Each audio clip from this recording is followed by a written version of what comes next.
जब कोई आपसे आपकी मेहनत की कमाई मांगता है तो शर्म उन्हें आनी चाहिए, लेकिन शर्मिंदा आप होते हैं। क्यों?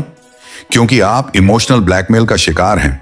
आज हम इस डर को जड़ से खत्म करेंगे। मैं आपको वो 5 सवाल दूंगा जिन्हें पूछते ही मांगने वाला दुम दबाकर भाग जाएगा।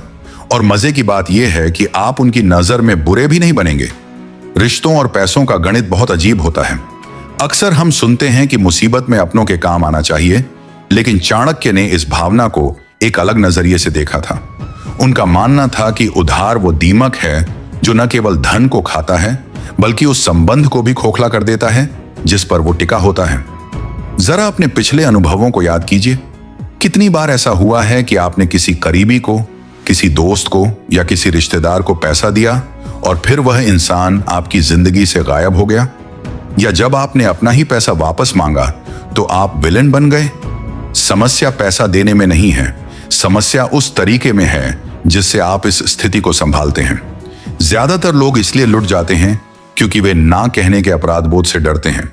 उन्हें लगता है कि अगर मना किया तो रिश्ता टूट जाएगा, लेकिन कड़वा सच ये है कि पैसा देने के बाद रिश्ता टूटने की संभावना 100% बढ़ जाती है। आज हम चाणक्य की अर्थनीति और आधुनिक मनोविज्ञान का उपयोग करके एक ऐसा सुरक्षा कवच तैयार करेंगे जिससे सांप भी मर जाएगा और लाठी भी नहीं टूटेगी। लेकिन इससे पहले कि हम उन सवालों पर आएं, आपको उस मनोविज्ञान को समझना होगा जो मांगने वाले के दिमाग में चल रहा होता है, और यह जानना आपके लिए बेहद डरावना हो सकता है। जब कोई रिश्तेदार आपसे पैसा मांगता है तो वह आपको एक इंसान की तरह नहीं बल्कि एक संसाधन की तरह देख रहा होता है। उनकी नजरों में आप एक ऐसा बैंक हैं जहां न कोई कागजी कार्रवाई है, न कोई ब्याज दर है और न ही वापसी की कोई निश्चित तारीख। यह उनकी गलती नहीं है, यह मानव स्वभाव है कि वह हमेशा सबसे आसान रास्ता चुनता है। बैंक से लोन लेने में पसीने छूटते हैं, वहां गिरवी रखना पड़ता है, वहां जवाबदेही होती है। लेकिन आपसे मांगना आसान है, बस एक उदास चेहरा बनाना है और पुरानी यादों का वास्ता देना है, और यहीं आप मात खा जाते हैं। आप अपनी भावनाओं के बहाव में बहकर अपनी मेहनत की कमाई, जो आपने अपने बच्चों के भविष्य के लिए, अपने बुढ़ापे के लिए बचाई थी, उसे एक ऐसे हाथ में रख देते हैं जहां से उसकी वापसी की कोई गारंटी नहीं है। चाणक्य कहते थे, जो व्यक्ति अपनी संचित पूंजी की रक्षा कठोरता से नहीं करता, वह अंत में अपने परिवार के लिए बोझ बन जाता है। इसीलिए आज से आपको एक डोनर की तरह सोचना बंद करना होगा और एक इन्वेस्टर की तरह सोचना शुरू करना होगा। लेकिन यह बदलाव इतना आसान नहीं है। इसके लिए आपको चाणक्य के उस पहले नियम को अपनाना होगा जो 90% लोग नहीं जानते, और यही कारण है कि वे अपना पैसा गंवा बैठते हैं। यह पहला नियम है त्वरित प्रतिक्रिया का निषेध, डिनायल ऑफ इंस्टेंट रिएक्शन। जब भी कोई आपसे पैसा मांगे, चाहे वह कितनी भी बड़ी इमरजेंसी क्यों ना दिखाए, कभी भी किसी भी हाल में उसी पल हाँ या ना मत कहिए। यह सुनने में आसान लगता है, लेकिन उस वक्त का दबाव बहुत ज्यादा होता है। सामने वाला रो रहा हो सकता है, गिड़गिड़ा सकता है, कसम खा सकता है, लेकिन आपको पत्थर बन जाना है। आपको बस एक ही वाक्य बोलना है, मैं समझ सकता हूं कि आप परेशानी में हैं, लेकिन मेरा पैसा अलग अलग जगह इन्वेस्टेड है। मुझे अपने अकाउंट्स चेक करने होंगे और अपनी पत्नी या पिता से बात करनी होगी। मैं आपको कल बताता हूं। यह 24 घंटे का नियम आपका सबसे बड़ा हथियार है। यह समय आपको सोचने का मौका देता है, लेकिन उससे भी बड़ी बात यह है कि यह सामने वाले के झूठ को परखने की छलनी है। अगर उनकी जरूरत वाकई जीवन मरण की होगी तो वे 24 घंटे का इंतजार नहीं करेंगे, वे किसी और के पास जाएंगे। लेकिन अगर वे जुआ, सट्टा या किसी फालतू खर्चे के लिए पैसा मांग रहे हैं तो वे इंतजार करेंगे। यह 24 घंटे का अंतराल उन्हें यह संकेत दे देता है कि आप आसान शिकार नहीं हैं। आप पैसा जेब में रखकर नहीं घूम रहे हैं। लेकिन याद रखिए, समय मांगना सिर्फ एक ढाल है, तलवार नहीं। असली खेल तो तब शुरू होता है जब 24 घंटे बीत जाते हैं और उनका दोबारा फोन आता है। अब आपको वो करना है जो एक बैंक करता है, लेकिन अपनी शर्तों पर। अब हम उस चरण में प्रवेश कर रहे हैं जिसे चाणक्य जासूसी या सत्यापन कहते थे। जब 24 घंटे बाद वे आपसे दोबारा संपर्क करें तो आपको डिफेंसिव नहीं होना है। आपको सफाई नहीं देनी है कि आपके पास पैसा क्यों नहीं है। इसके बजाय आपको ऑनफेंसिव होना है। आपको सवाल पूछने हैं, और ये सवाल ऐसे होने चाहिए जो उनकी नीयत को नंगा कर दें। जब कोई बैंक लोन देता है तो वह यह नहीं पूछता कि आपको कितना दुख है, वह पूछता है कि आप इसे चुकाएंगे कैसे। आपको भी ठीक यही करना है, लेकिन इसे पूछने का तरीका बहुत ही रणनीतिक होना चाहिए ताकि आप रूड न लगें। आपको उनसे पहला सवाल यह पूछना है, भाई मैं मदद करने की कोशिश कर सकता हूं, लेकिन मुझे अगले 3 महीनों में यह पैसा एक जरूरी प्रीमियम भरने के लिए वापस चाहिए होगा। तो आपके पास पैसा वापस लौटाने का एग्जैक्ट प्लान, रीपेमेंट प्लान क्या है? आपके पास पैसा कहां से आने वाला है? यह सवाल एक मनोवैज्ञानिक बम है। ध्यान दीजिए, आप यह नहीं पूछ रहे कि कब दोगे, आप पूछ रहे हैं कि कहां से दोगे। जो इंसान ईमानदार होगा उसके पास एक ठोस योजना होगी, जैसे कि मेरी एफडी मैच्योर होने वाली है या मेरी सैलरी आने वाली है। लेकिन जो इंसान आपको ठगने आया है वह इस सवाल से हक पका जाएगा। वह गोल मोल बातें करेगा। अरे भाई तुम चिंता मत करो, दे दूंगा ना, या मुझ पर भरोसा नहीं है क्या? जब वह ऐसा कहे तो समझ जाइए कि खतरा है। यह भरोसा शब्द ही वह जाल है जिसमें आपको फंसाया जा रहा है। यहां आपको चाणक्य की क्रूर स्पष्टता का उपयोग करना होगा। आपको उनकी आंखों में देखकर या फोन पर सधे हुए स्वर में कहना है, भरोसा तो भगवान पर भी है, लेकिन प्रसाद तो लाइन में लगकर ही मिलता है। देखो, हमारे रिश्ते की अहमियत पैसे से ज्यादा है। अगर तुम्हारे पास लौटाने का कोई ठोस जरिया नहीं है और तुम पैसा नहीं लौटा पाए, तो मुझे पैसा खोने का दुख नहीं होगा, मुझे तुम्हें खोने का दुख होगा। और मैं इस रिश्ते को पैसे की वजह से खराब नहीं करना चाहता। देखिए, आपने क्या किया? आपने ना नहीं कहा, आपने बस गेंद उनके पाले में डाल दी। आपने यह साबित कर दिया कि आप पैसे के लालची नहीं हैं, आप रिश्ते के रक्षक हैं। यह तर्क उन्हें निरुत्तर कर देता है। वे आपसे बहस नहीं कर सकते क्योंकि आपने रिश्ते को ढाल बना लिया है। लेकिन सावधान रहिए, कुछ लोग बहुत ढीठ होते हैं। वे कहेंगे, नहीं नहीं, पक्का दे दूंगा, कसम से। ऐसे जिद्दी मांगने वालों के लिए चाणक्य ने एक ऐसा ब्रह्मास्त्र बताया था जो उनकी सारी हेकड़ी निकाल देगा। और वो तरीका इतना अचूक है कि उसे सुनने के बाद आप हैरान रह जाएंगे। यह ब्रह्मास्त्र है संपत्ति का बंधन, या जिसे आधुनिक भाषा में हम कोलेटरल कहते हैं। चाणक्य स्पष्ट कहते थे, बिना प्रमाण और बिना बंधक के दिया गया धन रेत में गिराए गए पानी के समान है, उसका वापस आना असंभव है।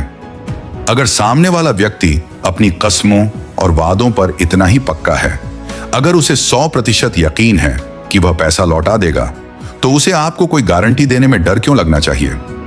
यहां आपको अपनी भावनाओं को किनारे रखकर एक व्यापारी की तरह बात करनी होगी। आपको कहना है, देखो भाई, नियम तो नियम होते हैं, मैं तुम्हें पैसा दे दूंगा, लेकिन मेरे असूल कहते हैं कि बड़ी रकम के बदले कुछ सुरक्षा होनी चाहिए। तुम मुझे एक पोस्ट डेटेड चेक दे दो या अपनी कोई कीमती चीज मेरे पास रखवा दो। जैसे ही आप यह शर्त रखेंगे, 99% लोग नाराज हो जाएंगे। वे कहेंगे, अरे तुम्हें मुझ पर शक है? हम बचपन के दोस्त हैं, हम रिश्तेदार हैं। यहां आपको विचलित नहीं होना है। यह उनका गुस्सा नहीं, उनकी चोरी पकड़े जाने का डर बोल रहा है। जो इंसान चेक साइन करने से डरता है, वह आपके पैसे वापस करने की नीयत नहीं रखता। चाणक्य नीति कहती है कि शर्म संकोच को त्याग कर जो व्यक्ति धन के व्यवहार में कठोर रहता है, वही सुखी रहता है। अगर वे गारंटी देने से मना करते हैं, तो समझ लीजिए कि आपने अपना पैसा डूबने से बचा लिया। उन्हें नाराज होने दीजिए, क्योंकि एक नाराज रिश्तेदार एक बेईमान देनदार से कहीं बेहतर है। लेकिन कुछ स्थितियां ऐसी होती हैं जहां आप सीधे तौर पर गारंटी नहीं मांग सकते। मान लीजिए वे आपसे उम्र में बड़े हैं या रिश्ता बहुत नाजुक है। ऐसी स्थिति के लिए चाणक्य ने परोक्ष मनाही, इनडायरेक्ट डिनायल की तकनीक सुझाई थी, जिसे आज हम तृतीय पक्ष का बहाना कह सकते हैं। इस तकनीक में आपको ना नहीं कहना है, बल्कि किसी और को विलेन बना देना है। आपको कहना है, चाचा जी या भाई साहब, मैं तो अभी आपको कैश दे देता, लेकिन क्या करूं, मेरा सारा फाइनेंस मेरी पत्नी या मेरे पिताजी संभालते हैं। उन्होंने सख्त हिदायत दी है कि अभी हाथ तंग रखना है। अगर मैं उनसे पूछे बिना पैसा निकालूंगा तो घर में महाभारत हो जाएगी। देखिए, आपने कितनी चालाकी से खुद को अच्छा इंसान बनाए रखा और मना भी कर दिया। अब अगर वे जिद करेंगे तो वे आपसे नहीं, आपके सीए या पत्नी से लड़ रहे होंगे, जो वहां मौजूद ही नहीं है। यह तरीका आपको सीधे टकराव से बचाता है। चाणक्य कहते थे कि बुद्धिमान व्यक्ति वही है जो सांप को भी मार दे और अपनी लाठी पर आंच भी ना आने दे। लेकिन मान लीजिए कि सामने वाला बहुत ही चतुर है। वह कहता है, ठीक है, अपनी पत्नी से बात कर लो, मैं इंतजार कर रहा हूं। अब वे आपके घर के दरवाजे पर खड़े हैं। यहां आपको चाणक्य का अगला और सबसे पेचीदा दांव खेलना होगा, कमी का भ्रम, द इल्यूजन ऑफ स्कैर्सिटी। लोग आपसे पैसा इसलिए मांगते हैं क्योंकि उन्हें लगता है कि आपके पास नकद कैश पड़ा है जो सड़ रहा है। आपको इस भ्रम को तोड़ना होगा। आपको उन्हें यह विश्वास दिलाना होगा कि आपके पास संपत्ति तो है, लेकिन वह उपलब्ध नहीं है। आपको कहना है, यार पैसा तो था, लेकिन अभी पिछले हफ्ते ही मैंने सारा पैसा एक फिक्स्ड डिपॉजिट में या जमीन की किश्त में डाल दिया है। वह पैसा लॉक हो चुका है। अब यहां एक ट्विस्ट आता है जो उनकी हिम्मत तोड़ देगा। आपको कहना है, मैं वह एफडी तुड़वाकर तुम्हें पैसा दे सकता हूं, लेकिन बैंक का नियम है कि समय से पहले तुड़वाने पर 10% की पेनल्टी लगेगी। यानी अगर मैं 1 लाख निकालूंगा तो मुझे 10,000 का नुकसान होगा। अगर तुम यह 10,000 का नुकसान भरने को तैयार हो तो मैं अभी जाकर पैसा निकलवा लेता हूं। यह एक मास्टर स्ट्रोक है। दुनिया में कोई भी उधार मांगने वाला आपके लिए नुकसान भरने को तैयार नहीं होगा। वे तो खुद मुफ्त का पैसा ढूंढ रहे थे। जैसे ही आप उनके सामने घाटे का गणित रखते हैं, उनका उत्साह ठंडा पड़ जाता है। वे सोचेंगे कि 50,000 के लिए 5,000 का नुकसान क्यों भरें। वे खुद ही कहेंगे, अरे नहीं नहीं, रहने दो, तुम्हारा नुकसान नहीं करवाना चाहता। इस तरह आपने अपनी जेब से एक सिक्का निकाले बिना उन्हें चलता कर दिया। लेकिन कभी कभी जीवन में ऐसी स्थितियां भी आती हैं जहां सामने वाला वाकई मुसीबत में होता है। कोई अस्पताल में है, बच्चों की फीस का मामला है, या कोई वास्तविक संकट है। यहां आपका अंतर्मन आपको कचोट सकता है। क्या ऐसे समय में मदद न करना पाप नहीं होगा? चाणक्य यहां एक बहुत ही सुंदर और सुरक्षित रास्ता दिखाते हैं। दान बनाम or earn charity versus debt. Chanakya का मानना था कि समान स्तर वालों के बीच ही आर आर्न का व्यवहार होना चाहिए, लेकिन जो आपसे कमजोर है उसे आर्न देकर आप उसे अपना शत्रु बनाते हैं। अगर कोई आपसे 50,000 रुपए मांग रहा है और आप जानते हैं कि उसकी आर्थिक हालत ऐसी नहीं है कि वह इसे लौटा सके, तो उसे 50,000 उधार मत दीजिए, क्योंकि अगर आपने उधार दिया तो 3 चीजें होंगी। 1, आपका पैसा जाएगा। 2, जब आप मांगेंगे तो झगड़ा होगा। और 3, वह शर्म के मारे आपसे मिलना बंद कर देगा। यानी आपने पैसा देकर रिश्ता और पैसा दोनों खो दिया। इसके बजाय रणनीतिक उदारता का प्रयोग करें। उनसे कहिए, भाई मेरी हालत अभी 50,000 देने की नहीं है, क्योंकि मेरा पैसा फंसा हुआ है, लेकिन मैं तुम्हारी परेशानी समझता हूं। मैं तुम्हें 5,000 या 10,000 रुपए दे सकता हूं और तुम्हें इसे वापस करने की जरूरत नहीं है। ये मेरी तरफ से तुम्हारे लिए छोटी सी मदद है, इसे रख लो। ये कदम जादुई है। इसके मनोवैज्ञानिक प्रभाव को समझिए। पहला, आपने अपनी जेब से 50,000 जाने से बचा लिया। आपने सिर्फ 5 से 10,000 खर्च किए। दूसरा, आपने उस व्यक्ति की नजर में अपनी इज्जत कई गुना बढ़ा ली। आपने उसे कर्जदार नहीं बनाया, आपने उसकी मदद की। तीसरा और सबसे महत्वपूर्ण, आपने भविष्य के लिए एक लक्ष्मण रेखा खींच दी। जिस व्यक्ति ने आपसे दान लिया है, उसकी अंतरात्मा उसे दोबारा आपसे बड़ी रकम उधार मांगने की अनुमति नहीं देगी। वह अगली बार 1 लाख मांगने से पहले 100 बार सोचेगा, क्योंकि उसके दिमाग में यह बात बैठ गई है कि पिछली बार इन्होंने मुफ्त में मदद की थी, अब और मांगना बेशर्मी होगी। इसे कहते हैं छोटी कीमत चुकाकर बड़ी मुसीबत से हमेशा के लिए छुटकारा पाना। लेकिन दोस्तों, यह सब तब काम आता है जब बात छोटे मोटे उधार की हो। क्या हो अगर कोई आपसे आपके बिजनेस के लिए, घर खरीदने के लिए या किसी बड़ी डील के लिए लाखों रुपए मांग ले? यहां दान की नीति काम नहीं आएगी। यहां अगर आप जरा भी चूके तो आप सड़क पर आ सकते हैं। ऐसे बड़े मगरमच्छों निपटने के लिए चाणक्य ने कागजी व्यूह डॉक्यूमेंटेशन ट्रैप की रचना की थी। यह एक ऐसा जाल है जिसमें फंसकर अच्छे अच्छे चालाक रिश्तेदार भी भाग खड़े होते हैं, और अगर वे नहीं भागे तो यह जाल यह सुनिश्चित करेगा कि आपकी गर्दन हमेशा सुरक्षित रहे। यह अंतिम और सबसे निर्णायक चरण है, जिसे न जानने के कारण आज हजारों परिवार अदालतों के चक्कर काट रहे हैं। जब रकम बड़ी हो तो रिश्ते की मर्यादा को कागज की मर्यादा से छोटा मत समझिए। चाणक्य कहते थे, लेखन के बिना किया गया कोई भी बड़ा व्यवहार भविष्य में विवाद का बीज बोता है। अगर कोई रिश्तेदार बिजनेस या प्रॉपर्टी के नाम पर लाखों मांग रहा है, तो आपको अपनी भावुकता को पूरी तरह खत्म करके एक प्रोफेशनल बन जाना होगा। आपको सीधे कहना है, मैं तैयार हूं, लेकिन इतनी बड़ी रकम के लिए मुझे और मेरे सीए को एक लिखित एग्रीमेंट और एक पोस्ट डेटेड चेक चाहिए होगा। यह सिर्फ एक औपचारिकता है ताकि मेरे टैक्स रिकॉर्ड साफ रहें। ध्यान दीजिए, आपने इसे शक का नाम नहीं दिया, आपने इसे टैक्स और कानून का नाम दिया। कोई भी रिश्तेदार, चाहे वह कितना भी करीबी क्यों ना हो, अगर उसकी नीयत साफ है तो उसे कागज पर साइन करने में कोई दिक्कत नहीं होनी चाहिए। लेकिन अगर वह बहाने बनाने लगे, अरे अपनों के बीच कैसी लिखा पड़ी, या क्या तुम्हें मेरी जुबान पर भरोसा नहीं, तो समझ जाइए कि आप एक बहुत बड़े खतरे से बाल बाल बच गए हैं। यह इनकार ही उनका असली चेहरा है। आपको बस मुस्कुरा कर कहना है, जुबान की कीमत तो है, लेकिन कानून जुबान नहीं, कागज मानता है, और मैं कानून के खिलाफ नहीं जा सकता। यहां आप कठोर नहीं बल्कि समझदार साबित होते हैं। और अंत में चाणक्य की सबसे कड़वी लेकिन सच्ची सीख, रिश्ते की कीमत तय करना। कभी कभी आपको यह कठोर निर्णय लेना ही पड़ता है कि क्या यह रिश्ता इतना कीमती है कि इसके लिए पैसा गंवाया जाए। अगर कोई व्यक्ति सिर्फ इसलिए आपसे रिश्ता तोड़ देता है क्योंकि आपने उसे पैसा नहीं दिया, तो विश्वास कीजिए, वह रिश्ता कभी था ही नहीं। वह केवल एक सौदा था जो आपके इनकार करते ही टूट गया। ऐसे खोखले रिश्तों का बोझ ढोने से बेहतर है कि आप अकेले चलें और अपनी मेहनत की कमाई सुरक्षित रखें।